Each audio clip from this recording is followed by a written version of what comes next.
10, 9, 8, 7, 6, 5, 4, 3, 2, 1. 우! 여러분 새해 복 많이 받으세요. 해피 뉴 이어. 내년에 40 아니야? 새끼야. 욕해서 미안합니다. 내년 이제 올해 37에서 8 넘어가는 건데 맨시티가 이 영혼의 백파이브를 어떤 식으로 깰지가 중요한데 홀란드 같은 캐릭터가 있으니까 그게 불가능하지는 전혀 않을 것이고. 이거 뭐냐 패스. 와 역금물이긴 한데 방금 누구죠? 케빈 데브라이너인가? 홀란! 와! 야 얘 미쳤다. 21골! 와 오른발이었어 이번에.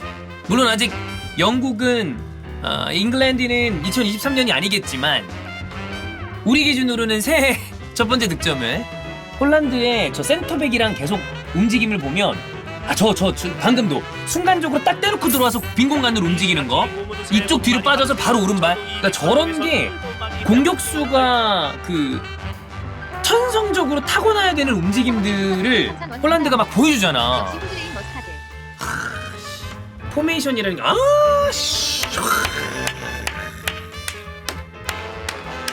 와 저런 전환. 와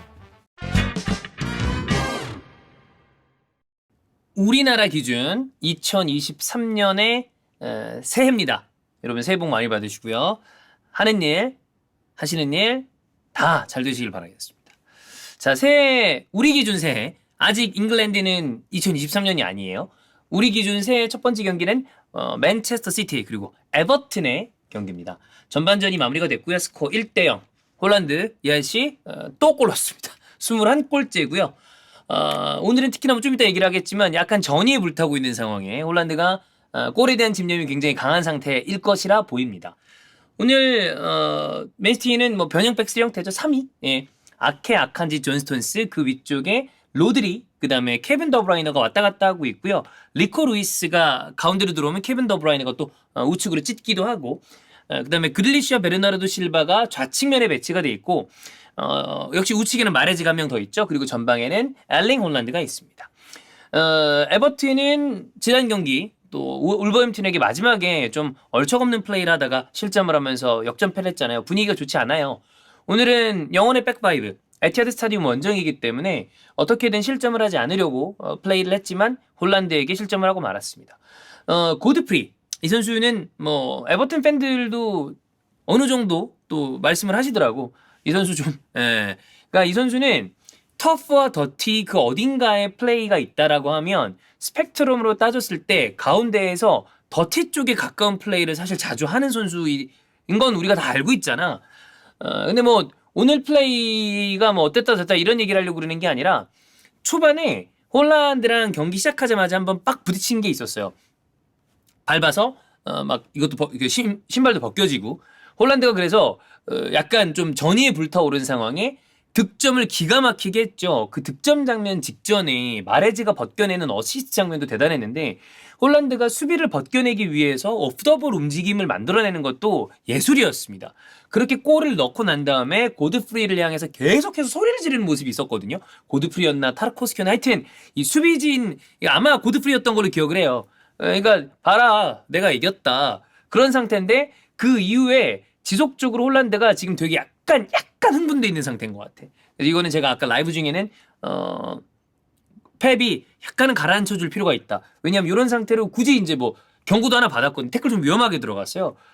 타르코스키랑도 지금 좀 붙는 장면이 나오는데 굳이 뭐 그렇게 해서 뭐 경고 이상의 뭔가 징계를 받을 이유는 없으니까.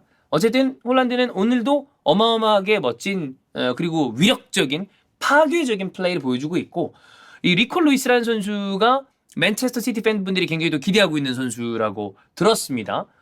중앙 쪽으로 움직이면서 인버티드 사이드백 역할을 역시 좀 잘해주고 있고 04년생인 선수임에도 불구하고 잘해주고 있네요. 아까 약간 그 얘기했던 게 그거예요. 현장에 있는 필드에 있는 지도자, 코칭 스텝, 그 다음에 선수들한테 얘기를 해보면 경기장 내에서 위치를 바꾸고 포메이션 변동이 있는 거는 참 쉬운 일이 아니다. 밸런스가 깨지기 마련이고 엄청나게 트레이닝이 많이 돼 있다 하더라도 쉬운 일이 아니다. 어려운 일이다라고 얘기를 하는데 패배팀은 아무래도 좀 변칙적으로 움직이죠. 그리고 다양한 움직임을 가져가야 되는 팀이고. 근데 이 선수들도 똑똑한 선수들이고 이거를 밸런스가 깨지지 않으면서 조직을 만들어 놓는 어떤 그 펩 과르디올라라는 감독의 역량도 정말 원래 이 감독은 이미 뭐 절정의 명장의 대열에 있는 감독입니다만 보면서도 참 대단하다라는 좀 생각이 듭니다. 그리고 아케 좋네. 예. 요즘 뭐 많이 하는 표현으로 국밥. 네. 케빈 더브라이너 중간중간 뭐 또 쩌는 패스 나오고요. 홀란드 위력적이고 마리즈 퍼스트 터치 보는 거 재미있고요. 로드리 지금 이 자리에서 세 손가락 안에 들어가는 플레이를 꾸준하게 최근에 보여주고 있는 선수고. 네. 스톤스 헤더가 골대 안 맞고 골망을 흔들었다면 뭐 이미 사실 경기를 에버튼이 뭔가 뒤집어낸다거나 동점을 만들어낸다거나 이런 상상이 가진 않습니다만 조금 더 일찌감치 경기가 끝나버릴 수도 있지 않을까라는 생각이고 에버튼은 램파드 감독이 에버튼도 참 골치 아프다. 쉽지 않아요. 뭐 오늘은 실점 안 하고 버티기로 온 것 같은데 이미 실점은 했고 램파드 감독의 본인 감독 커리어에서도 에버튼 입장에서도 이래저래 난감한 상황이 돼가고 있지 않나. 후반에 이어보죠. 부심 뭔가 기계에 문제가 생겨서 그것 때문에 한 7, 8분 정도 경기 못한 것 같아. 야 이거 뭐 이렇게 오래 걸리냐. 야 이게 아까 그 비 오는 데다가 그 부심 기계 문제로 경기 멈췄다가 그릴리시랑 지금 뭐 막 그렇게 이게 되느라 경기가 이상해졌어 흐름이. 근데 경기 흐름이 이럴 때 뭐 더마라이 그레이라거나 여기서 한 방 빡 나오면 이것도 맨시티 좀 골 때리게 되는데 헐 와 씨 야 이거 걔 ZD잖아. 나는 미끄덩 하길래 이거 잘 그냥 놓치겠다 했는데 아니 이게 맨시티 입장에서 좋을 게 없는 게 리드하고 있는 경기인데 몇 분 동안 막 지연돼 부상으로 계속 경기 멈춰. 삑살 우 마르세 있나요? 아직 안 끝났다. 씨 포든 근데 너무 늦어. 이거보단 좀 빨리 나와도 되지 않아? 11분 나올만해. 충분히 나올만해. 포든 지금 에버튼도 완전 바짝 독이 올라서 수비를 하고 있는 상황이라 홀란드는 골을 넣었지만 내가 좀 아쉬울 수 있는 굉장히 아쉬울 만한 경기 결과긴 하죠. 자 경기 종료됐습니다. 스코어 1대1.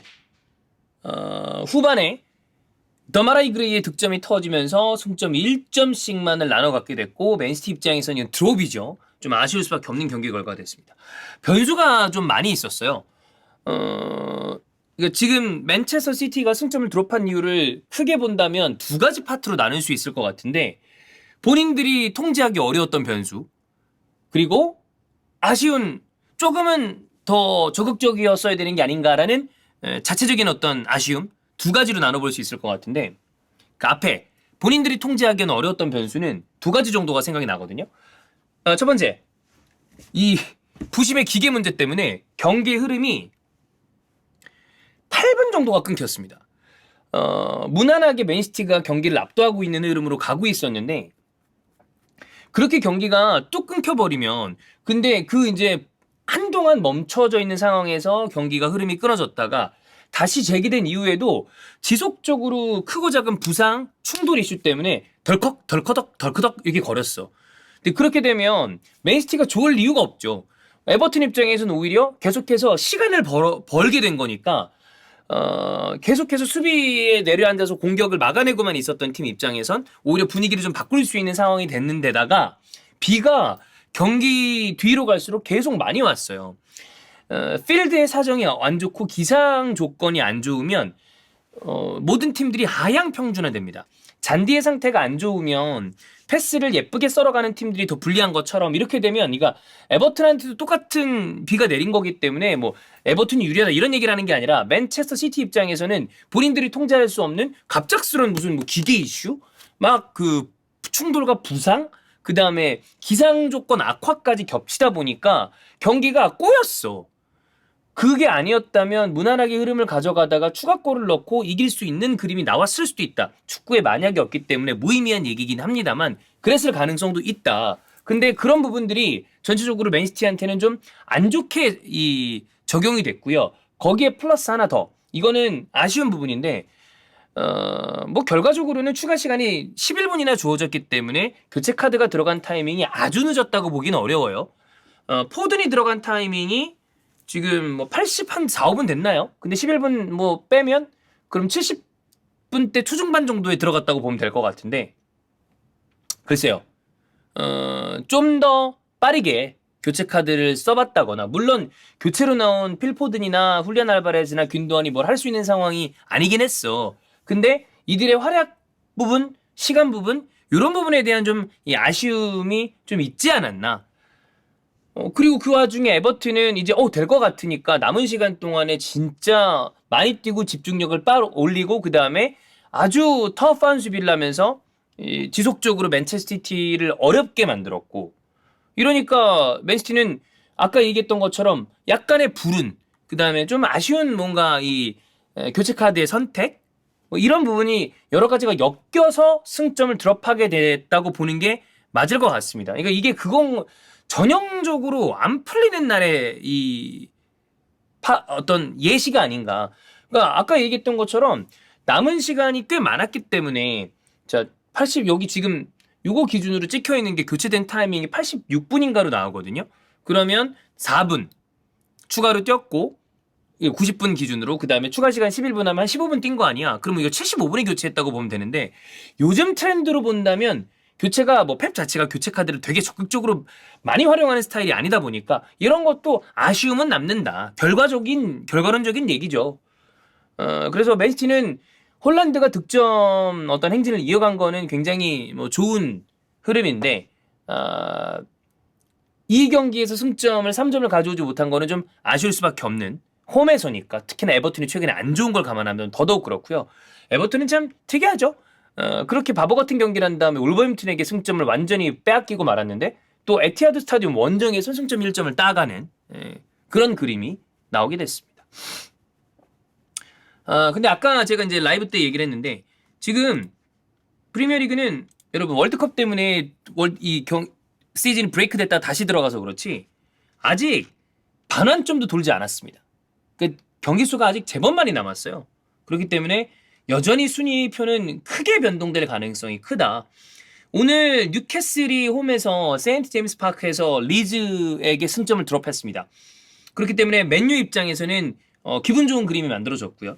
맨시티가 승점을 드롭했기 때문에 이제 조금 있으면 펼쳐질 브라이튼 원정을 간 아스날의 경기 결과에 따라서 선두권의 승점차가 어떻게 되는지를 체크를 해봐야 될 텐데 아스날은 좋은 그림을 계속 그릴 수 있는 상황이긴 하지만 맨체스터 시티와 2경기가 남아있기 때문에 그걸 생각하면 어떻게든 승점을 최대한 벌려놔야 된다.